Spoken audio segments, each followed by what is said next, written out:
انبیاء اکرام علیہ السلام کی جو ذات ہے اللہ کے سوا یہ کسی کی محتاج نہیں،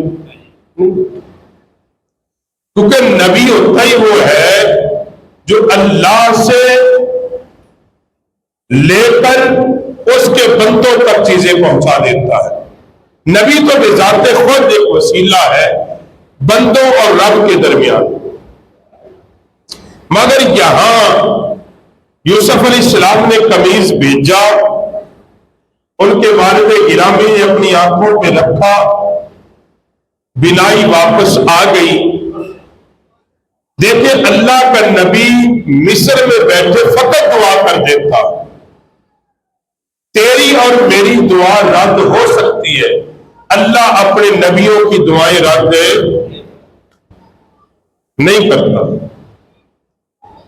تو دعا کر دیتے اللہ میرے ابا جی کو، ابا جی بھی ذات خود بھی ایک اللہ کے پیغمبر ہے، رسول ہے، وہ خود دعا کرتے اللہ مجھے بینائی دے، اللہ نے دے دینی، وہ قادر ہے۔ مگر یہ قمیض کا مصر سے آنا،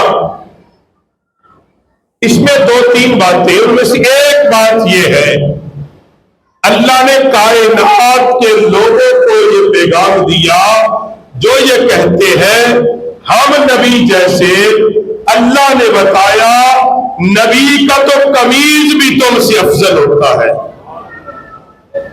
جسم تو بڑی چیز ہے نا، جو نبی قمیض پہن لے اس قمیض میں اتنا فیض اور اتنی برکت ہوتی ہے، اگر وہ کسی نبینہ کی آنکھ پہ رکھا جائے اس کی برکت سے اللہ اس کو بینائی عطا کرتا ہے۔ تو گویا کہ تبرکات سے فیض لینا اللہ کے قرآن کا حکم ہے۔ بات کو سمجھے؟ یہ ایک واقعہ میں نے آپ کے سامنے۔ دوسرا واقعہ قرآن پاک کا پہلا پارہ، اللہ قرآن میں ارشاد فرماتا ہے کہ بنی اسرائیل جب جنگوں کے لیے نکلتے اور جب انہیں کسی جنگ میں فتح نہ ہوتی تو وہ اپنے سامنے تابوت سکینہ رکھتے۔ تابوت سکینہ، اس پہ میں نے جمعہ پڑھایا تھا پیچھے، لیکن تابوت سکینہ وہ ایک صندوق تھا جس کے اندر انبیاء اکرام علیہ السلام کی مختلف چیزیں تھیں، یعنی پہلی آسمانی کتابوں کے صفحات، صحیفے، بعض نبیوں کا امامہ، موسیٰ علیہ السلام کا عصا، یعنی یہ وہ چند چیزیں تھیں، وہ ایک صندوق کے اندر تھی، صندوق بند تھا، اس کو کہا تابوت سکینہ قرآن پاک نے۔ بعض چیزیں وہ تھی کہ جو آدم علیہ السلام جب جنت سے اترے آپ کے ساتھ جو چند چیزیں اتری وہ بھی اس کے اندر تھی۔ اب بتانے کا مقصد یہ ہے بنی اسرائیل کے لوگ اس تابوت سکینہ کو رکھتے، اس کے اندر کیا تھے؟ تبرکات۔ کیا تھے؟ تبرکات، اور دعا کرتے اللہ اس تابوت سکینہ کی برکت سے ہمیں فتح عطا فرما دے۔ یہ قرآن پاک ہے، میں اپنی بات، تو ایک صندوق کی برکت سے اللہ فرعون کو اس جنگ میں فتح عطا فرما دیتا۔ تو تبرکات سے فیض لینا، تبرکات کے توسل سے اللہ کی بارگاہ میں دعا کرنا، یہ کسی سنی، حنفی، بریلوی کا عقیدہ نہیں ہے، یہ اللہ کے قرآن کا عقیدہ ہے، اللہ کے نبیوں کا عقیدہ ہے۔ بات کو سمجھے؟ قرآن سے میں دوسرا واقعہ دوں گا۔ جب بنی اسرائیل کے لوگوں کو فتح نہیں ملتی تھی، وہ کیا کہتے؟ اللہ تجھے محمد کا صدقہ ہے ہمیں فتح عطا کر دے۔ تو آقا علیہ السلام کے آنے سے پہلے حضور کے نام سے برکت حاصل کی گئی کہ کوئی نہیں؟ آدم علیہ السلام جب زمین پر تشریف لائے، آپ نے اللہ کے حضور جب درخواست پیش کی، کس کے نام کی برکت سے کی؟ تو پتہ یہ چلا کہ نبی رحمت علیہ السلام کے نام کی برکت سے اللہ کے حضور دعائیں کی جائے تو قبول ہوتی ہے۔ یہ قرآن سے، میں وہ حدیث، ایک مرتبہ مکے کے اندر بارش نہیں ہو رہی تھی، یہ حدیث ہے، تو جناب عبد المطلب کے پاس لوگ آ گئے، بارش کوئی نہیں، دعا کرے اللہ کے حضور بارش ہو جائے۔ تو نبی علیہ السلام کی عمر مبارک اس وقت 6 سال تھی۔ کتنی؟ ممکن ہے عمر میں کچھ کمی بیشی ہو، راوی بیان کر دیتا، مگر یہ طے تھے حضور علیہ السلام تھے، بچپن کا زمانہ۔ حضرت عبد المطلب پاک نے نبی علیہ السلام کو لیا، پہاڑ کی چوٹی پر گئے، کہا اللہ تجھے اس خوبصورت چہرے کا صدقہ بارش عطا کر دے۔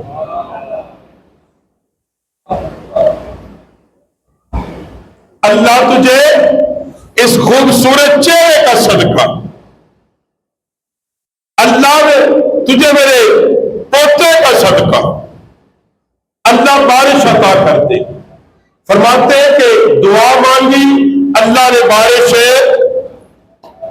اللہ۔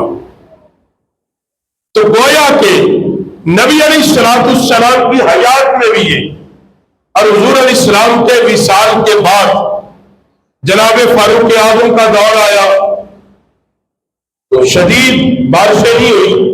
لوگوں نے کہا حضور بارش کوئی نہیں، پہلے تو آقا علیہ السلام تھے، دعا کرتے تھے۔ تو سیدنا فاروق اعظم نے نبی علیہ السلام کے پیارے چچا جناب ابن عباس پاک کو لیا، باہر نکلے، کہا اللہ تجھے محمد کے چچا کا واسطہ بارش عطا کر دے۔ تو تبرکات سے فیض لیا جا سکتا ہے اور برکتیں نصیب ہوتی ہیں۔ میں نے قرآن و سنت سے چند باتیں آپ کے سامنے رکھ دی ہیں، لباس سے بھی، تسبیح سے بھی، ذات سے بھی، نام سے بھی۔ اب جو توجہ طلب بات یہ ہے کہ شرط یہ ہے کہ وہ تبرکات اصلی ہوں۔ کیا ہو؟ اصلی ہو وہ تبرکات، جس طرح حضرت سلیم کے پاس نبی علیہ السلام کا ایک مبارک بال تھا، تو جب کوئی بیمار آتا حضرت سلیم کے پاس رضی اللہ تعالی، تو وہ آپ رضی اللہ تعالی وہ بال پانی میں رکھتی اور پھر نکال لیتی، اور پانی بیمار کو دے دیا جاتا۔ وہ بیمار جب پانی پیتا تو اس کو شفا مل جاتی۔ نبی علیہ السلام کے مبارک بال کی بھی یہ برکت تھی۔ حضور علیہ السلام کے مبارک بال، لباس، بستر، پسینہ، جسد اطہر، نام مبارک، تمام چیزوں سے فیض لیا لینا جائز ہے، بلکہ لینا چاہیے۔ خود نبی علیہ السلام نے حکم دیا، تعلیم دی، ترغیب دی۔ خود پیغمبر صلی اللہ علیہ وسلم نے اپنی امت کو، اپنے صحابہ کو ان چیزوں کا حکم بھی دیا اور تعلیم بھی دی۔ لہذا تبرکات سے فیض لینا، ان کے توسل سے دعا کرنا، یہ نہ شرک ہے، نہ گناہ ہے، نہ بدعت ہے، یہ بلکہ قرآن و سنت کے، مگر شرط کیا ہے؟ اب جو فی زمانہ ہمارے ہاں چل رہا ہے یہ توجہ طلب ہے۔ ہر دوسری محفل میں، پاکستان میں، ہندوستان میں، بنگلہ دیش میں بھی چلا گیا تھوڑا بہت، یہ کچھ زیادہ ہے۔ یہ اچانک پچھلے 20-25 سال سے، اس سے پہلے یہ چیزیں عام نہیں تھی۔ یہ اس بات کی آپ باریک بینی سے دیکھیں ہر 8ویں 10ویں گھر میں یہ جی نبی پاک کے منہ مبارک ہے جی، بڑی توجہ سے بھائی سارے صحابہ کے پاس بھی نہیں تھے، نبی علیہ السلام نے گنے چنے اوقات میں اپنے مبارک بال منڈوائی، ورنہ آپ زلفیں رکھتے تھے۔ ہر دوسرا آدمی اپنے گھر میں رکھ کے بیٹھتا ہے، یہ جی نبی علیہ السلام کے قدموں کا نشان ہے۔ یہ ننن یعنی ایموشنل بلیک میلنگ، یعنی انسان مجبور ہے، اب اس کا انکار کرے تو مرتا ہے، تعظیم کرے تب تحقیق کوئی نہیں کہ یہ واقعہ تب نبی علیہ السلام کی ہے،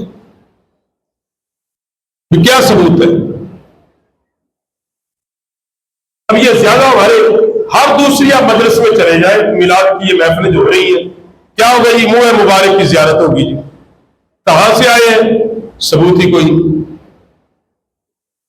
جی۔ نبی علیہ السلام کے قبر کے ساتھ لگی ہوئی چادر کی زیارت ہے، بھائی وہاں تو 100 سال سے حکومت ہی ان کی ہے، جب چادر ڈالنے شرک سمجھتے ہیں۔